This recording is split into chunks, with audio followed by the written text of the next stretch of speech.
दोस्तों नमस्कार। स्वागत है आपका हमारे यूट्यूब चैनल में। तो दोस्तों एक बार फिर से हम हाजिर हैं आपके समझ अति महत्वपूर्ण प्रश्नों का संकलन लेकर, जो परीक्षा हॉल में आपको सफलता की एक सीढ़ी के रूप में ये क्वेश्चन काम करेंगे। ये बहुत ही ज़्यादा इम्पोर्टेंट क्वेश्चन है जिनका संग्रह हमने आपके लिए किया हुआ है।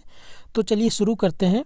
और आगे बढ़ने से पहले एक निवेदन है कि अगर आपने हमारे चैनल को सब्सक्राइब नहीं किया है तो हमारे चैनल को सब्सक्राइब कर लीजिए, और आपको हमारे वीडियो पसंद आते हैं तो आप हमारे वीडियो को लाइक भी कर सकते हैं। तो चलिए शुरू करते हैं। बिलग्राम का जो युद्ध लड़ा गया था वो कब लड़ा गया था? तो बिलग्राम का जो युद्ध है वो सन 1540 ईस्वी में लड़ा गया था। ये शेरशाह तथा हुमायूं के बीच लड़ा गया था। इसमें शेरशाह विजयी हुआ था और जो शेरशाह ने हुमायूं को भारत छोड़ने के लिए विवश कर दिया गया था। तो जो बिलग्राम का युद्ध है ये सन 1540 में लड़ा गया था। महात्मा गांधी के राजनैतिक गुरु कौन थे? तो महात्मा गांधी के जो राजनैतिक गुरु थे वो गोपाल कृष्ण गोखले जी थे। अंग्रेज़ों द्वारा रॉलेट एक्ट लाने का क्या उद्देश्य था?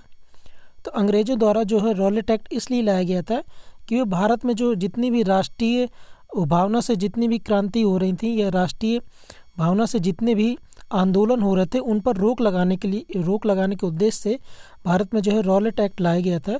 इसमें ना अपील होती थी, ना वकील होता था, ना दलील होती थी। एक तरह का ये काला कानून था।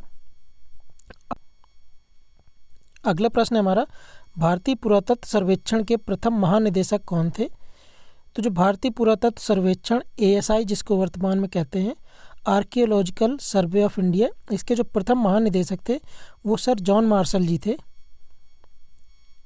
अगला प्रश्न है हमारा, यकृत और मांसपेशियों में ऊर्जा किस रूप में जमा होती है या संग्रहित होती है? तो यकृत और मांसपेशियों में जो ऊर्जा है वो ग्लाइकोजन के रूप में संग्रहित होती है या जमा की जाती है। मानव शरीर में हृदय कब आराम करता है? तो मानव शरीर में जो हृदय धड़कता है तो दो धड़कनों के बीच जब उसको थोड़ा स्पेस मिलता है, थोड़ा सा उसको आराम मिलता है, तो उसी बीच ये हृदय है जो है हमारा वो आराम करता है। दो धड़कनों के बीच जितना भी समय मिलता है उसी समय ये आराम करता है हृदय। जो मनुष्य यह नहीं समझ पाता कि उसे कब भोजन रोक देना चाहिए या कितना भोजन करना चाहिए, तो वह मनुष्य किस बीमारी से पीड़ित होगा? कोई ऐसा मनुष्य जिसे यह नहीं पता चलता खाते समय कि उसे कितना भोजन करना चाहिए या कितनी देर बाद जो है कितनी मात्रा खाने की खानी चाहिए, तो उसको जो है बुलिमिया एक रोग होता है, वो उससे पीड़ित होता है।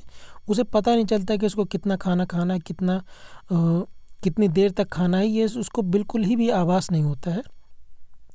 जैव विविधता का क्या अर्थ है? तो एक निर्धारित क्षेत्र में विभिन्न प्रकार के पादप और जंतुओं का होना ही ये जैव विविधता कहलाता है।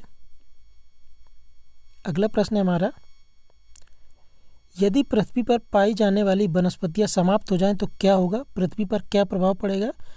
तो यदि सभी वनस्पतियां अगर समाप्त हो जाती हैं तो पृथ्वी में ऑक्सीजन गैस की कमी हो जाएगी, जिससे कोई भी प्राणी सांस नहीं ले सकेगा और लगभग सब कुछ समाप्त हो जाएगा। उत्तर प्रदेश में उर्वरक कारखाना कहाँ पर स्थित है? तो उत्तर प्रदेश में जो उर्वरक कारखाना है वो फूलपुर में स्थित है। जनगणना 2011 के अनुसार उत्तर प्रदेश के किस जिले की साक्षरता दर सबसे कम है? तो जनगणना 2011 के अनुसार जो उत्तर प्रदेश का जो श्रावस्ती जनपद है इसकी साक्षरता दर सबसे कम है। यहाँ पर पुरुष साक्षरता भी सबसे कम है और महिला साक्षरता भी यहाँ पर सबसे कम रिकॉर्ड की गई है। तो जो और ओवरऑल जो साक्षरता है वो यहीं की रिकॉर्ड की गई है, श्रावस्ती जनपद की। चमड़े के सामान के लिए उत्तर प्रदेश का कौन सा जिला प्रसिद्ध है? तो चमड़े के सामान के लिए जो है उत्तर प्रदेश का जो कानपुर नगर जिला है वो चमड़े के सामान के लिए प्रसिद्ध है। बढ़ते हैं अगले प्रश्न पर। उत्तर प्रदेश में राष्ट्रीय कथक संस्थान कहाँ पर स्थित है? तो उत्तर प्रदेश में जो राष्ट्रीय कथक संस्थान है वो लखनऊ जनपद में स्थित है। रेड इंडियन जनजाति कहाँ पर पाई जाती है? तो जो रेड इंडियन जनजाति है वो उत्तरी अमेरिका क्षेत्र में पाई जाती है। उत्तरी अमेरिका या नॉर्थ अमेरिका में जो है रेड इंडियन जनजाति पाई जाती है। हेरोइन जो ये ड्रग्स होता है ये किससे प्राप्त की जाती है? तो हेरोइन जो है वो अफीम पोस्ता एक फल होता है उससे प्राप्त की जाती है। वह मिट्टी जो बेसाल्ट लावा के अपक्षय के कारण निर्मित हुई है कौन सी मिट्टी कहलाती है? तो उसको हम रेगुर मिट्टी या काली मिट्टी कहते हैं, जो बेसाल्ट के लावा के अपक्षय के कारण निर्मित हुई है। किस अनुच्छेद में कानून का जो समान संरक्षण है वो सभी को प्राप्त है, उसका प्रावधान किस अनुच्छेद में दिया हुआ है? तो अनुच्छेद 14 में जो है कानून के समक्ष समान संरक्षण का जो प्रावधान वो अनुच्छेद 14 में दिया हुआ है। अगला प्रश्न है हमारा, संविधान सभा की प्रांतीय संविधान समिति के अध्यक्ष कौन थे? तो संविधान सभा में बहुत सारी समितियां थीं, जैसे प्रारूप समिति, संघ समिति, ये प्रांतीय संविधान समिति, इन सब के अलग अलग अध्यक्ष थे। तो जो यहाँ पर हम बात कर रहे हैं प्रांतीय संविधान समिति की, तो इसके अध्यक्ष थे सरदार वल्लभ भाई पटेल जी। बंदी बनाए गए व्यक्तियों के मौलिक अधिकारों की रक्षा कौन सा अनुच्छेद करता है?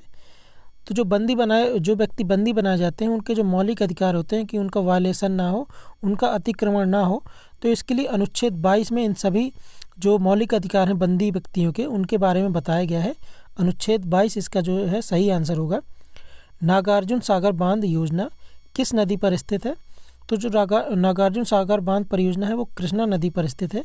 ये आंध्र प्रदेश राज्य में स्थित है। सौर मंडल का सबसे गर्म ग्रह कौन सा है?